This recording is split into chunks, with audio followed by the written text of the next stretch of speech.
Sathya Sai Speaks, Volume 6, Chapter 2. From Saalokya to Saayujya. Service of man is more needed than service to the Lord Himself. In fact, such service is equal to service to the Lord. That is the path of real bhakti, for what greater means can there be to please God than pleasing His children? The Purusha Sukta speaks of the Purusha or God as having 1,000 heads, 1,000 eyes and 1,000 feet. That is to say, all are He. Though there are 1,000 heads, there is no mention of 1,000 hearts. There is only one heart. The same blood circulates through all the heads, eyes, feet and limbs. When you tend the limbs, you tend the individual. When you serve man, you serve God. So many thousands of you have come here to the Prashanti Nilayam for the festival. In most homes, guests and relatives are welcomed only when it is known that their stay will be short. But here, however often you come, however long you stay, the joy you derive is undiminished. For the kinship is not worldly, it is atmic, and atmic bliss knows no decline or change. When your goal is the service of the Lord, the adoration of God, every step is a spring of joy. Every moment is a valuable chance. Perhaps you think that the bhajan and sankirtana which you partake in here is all that is required of a bhakta. No, these are only sanctifying acts which purify the mind. They are karma which elevate you and help you to pass time purposefully. They promote detachment from the body and from objective pleasures. It is because you are encouraged to cultivate this attitude and taste the joy of renunciation that you feel happy while here. Stages of relationship with God. Praise and blame are the obverse and reverse of reaction to the great and the sublime. The cinema screen is not affected by the volcanic eruption pictured in the films, or by the turbulent sea with mountain-high waves. It is neither singed nor does it get wet. A city has under its streets two varieties of pipes, one carrying drinking water and the other sewage. The human body has veins for good blood and bad. The intake of food has to result in the discharge of offal. The relationship with the Lord is described as developing from Saalokya in the vicinity to Samipya, nearness, and from Samipya to Sarupya, form of the master, and then on to Saayujya, absorption into the form.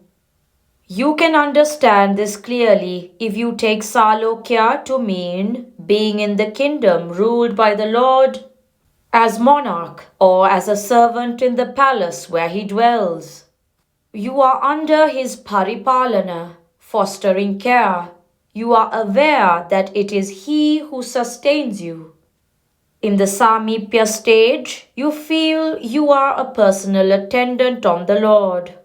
In his entourage, privileged to be near him and to be called upon by him when occasion arises for some personal service. You have neared the principle of Godhead intellectually. You feel his presence ever, emotionally. That is Samipyam. Then the Sarupya stage is reached when the devotee is so near, so kin, that he wears the royal robes. A brother, for example, can wear the same robes. So he has the same rupa. He has the splendor, the glory that bespeaks the full blossoming of the divine that is latent in him. Lastly, when you are the son, the heir apparent, the Kumara Raja, you approximate as much as possible to the royal power, and so you can say, I and my father are one. That is Saayujya, becoming one, retainer, attendant, kinsman, heir. These are the stages of the soul's journey to realization of the Oversoul. Know the purpose of fasting. There are many among you, I know, mostly women, who practice fasts, but there is a limit to austerity which they do not respect. There is a meaning in fasting which they do not understand. They fast on Monday, for it is the day of Shiva. On Tuesday, for it is sacred to Lakshmi. On Wednesday, for some other god. On Thursday, for me.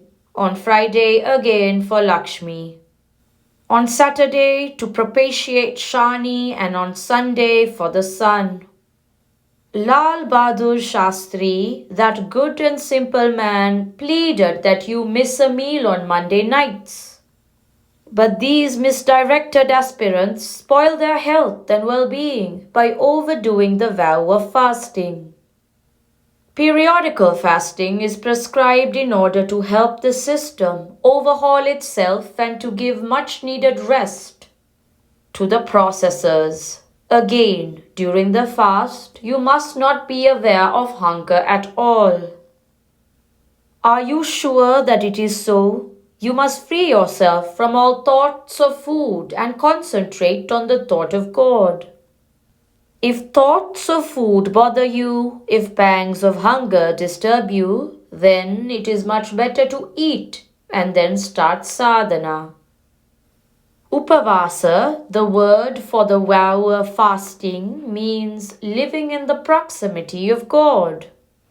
Upa, near, vasa, living.